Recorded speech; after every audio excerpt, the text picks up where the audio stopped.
Hello दोस्तों, आपका स्वागत है आपके अपने चैनल बालक ज्ञान में। दोस्तों आज हम आप लोग के लिए केमिस्ट्री के VVI क्वेश्चन लाए हुए हैं। आपसे रिक्वेस्ट है कि वीडियो अंत तक देखिएगा, क्योंकि इस वीडियो के देखने के बाद आपके एग्ज़ाम में जो भी क्वेश्चन आने वाला है वो क्लियर हो जाएगा। तो चलिए शुरू करते हैं। देखिए यहाँ क्वेश्चन है, कार्बोक्सिलिक अम्ल क्या होता है।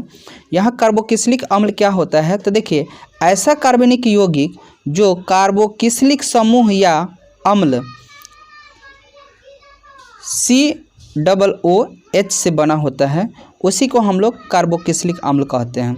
ठीक है, अगला जो क्वेश्चन है, एलिफेटिक कार्बोक्सिलिक अम्ल। यदि कार्बोक्सिलिक समूह के कार्बन से एल्किल समूह जुड़ता है तो एलिफेटिक कार्बोक्सिलिक अम्ल कहा जाता है। समझ में आया। देखिए एलिफेटिक जो होता है ना, उसके साथ अगर कार्बोक्सिलिक अम्ल का समूह जो है उसके कार्बन से जुड़ जाता है, उसको हम लोग बोलते हैं कार्बोक्सिलिक अम्ल। चलिए अगला जो क्वेश्चन है, एरोमेटिक कार्बोक्सिलिक अम्ल। तो जब एरिल समूह से कार्बोक्सिलिक अम्ल जुड़ जाता है तो उसे एरोमेटिक कार्बोक्सिलिक अम्ल बोला जाता है। ठीक है, चलिए अगला जो क्वेश्चन है, वसा अम्ल। तो देखिए उच्च सीधी श्रृंखला वाले कार्बोक्सिलिक अम्ल को वसा अम्ल कहते हैं। ठीक है ना, उच्च सीधी श्रृंखला वाले कार्बोक्सिलिक अम्ल को वसा अम्ल कहते हैं। जैसे में पॉमिटिक अम्ल, एस्टेरिक अम्ल और लोइक जो है ओलोइक अम्ल होता है। ये जो है वसा अम्ल के उदाहरण हैं।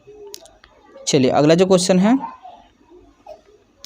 कार्बोक्सिलिक अम्ल के उदाहरण बताइए। तो देखिए कार्बोक्सिलिक अम्ल जो लाल चींटी होता है, जिसको हम लोग रासायनिक के नाम फॉर्मिक अम्ल और जिसको IUPAC के नाम में जो है मेथनोइक अम्ल भी बोलते हैं। ठीक है, और दूसरा का जो है सिरका जिसको एसिटिक अम्ल बोलते हैं और इसका नाम जो है एथनोइक अम्ल भी है। और खराब मक्खन ब्यूटेरिक अम्ल जो होता है, जिसको ब्यूटेनाइक बोला जाता है, ब्यूटेनाइक अम्ल बोला जाता है, जिसका सूत्र यहाँ पर है। ठीक, चलिए अगला जो क्वेश्चन है,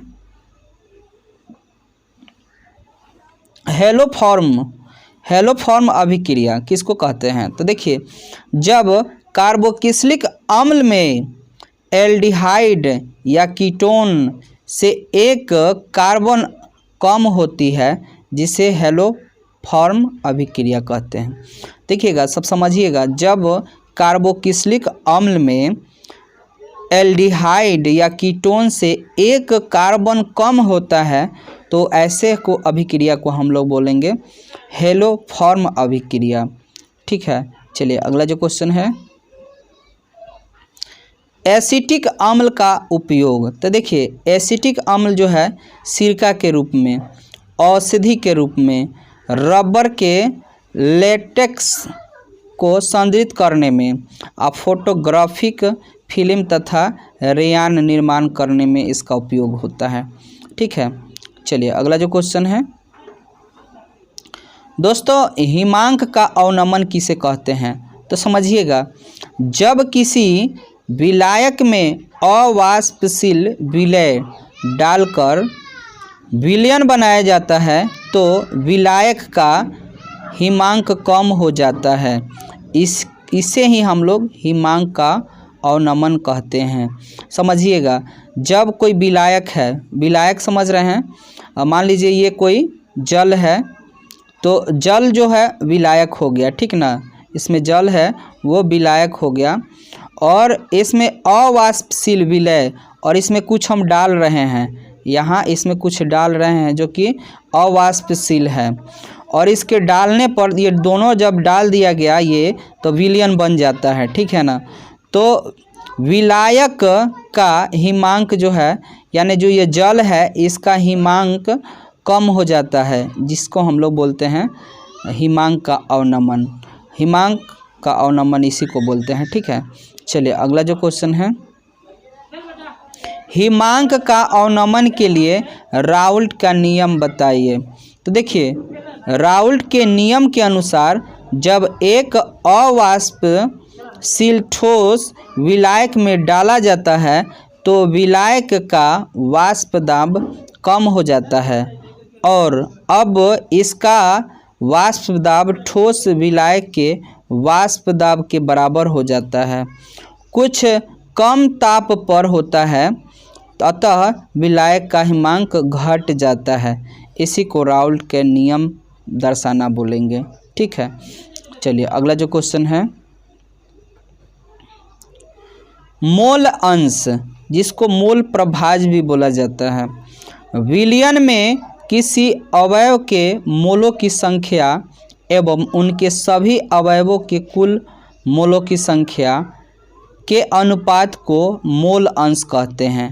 अर्थात ये इसका फॉर्मूला होता है जो कभी कभी ऑब्जेक्टिव में डाल देता है। ठीक है, चलिए अगला जो क्वेश्चन है, मोललता 1 केजी या 1000 ग्राम विलायक में उपस्थित घुले के ग्राम मोल या मोलों की संख्या को मोलरता कहते हैं। 1 केजी में मोलरता देखिए अलग होता है जो कि किसी दूसरे वीडियो में बताएंगे। अब मोलरता यहाँ समझिएगा, 1 केजी या 1000 ग्राम विलायकों में उपस्थित घुले ग्राम मोल या मोलों की संख्या को कहा जाता है मोललता। ठीक, चलिए अगला जो क्वेश्चन है, सामान्यता 1 लीटर विलयन में घुले की ग्राम जो है सामान्यता की संख्या को सामान्यता कहते हैं।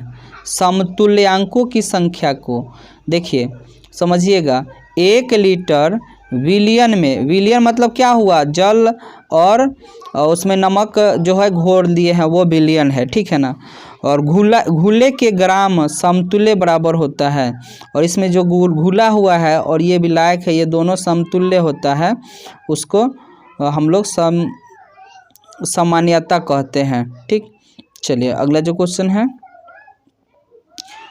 मोलरता 1 लीटर विलयन में घुले हुए विलय की मोलों की संख्या को उस विलयन की मोलरता कहते हैं। 1 लीटर में घुले हुए विलय की मोलों की संख्या को विलयन की मोलरता कहते हैं। ठीक।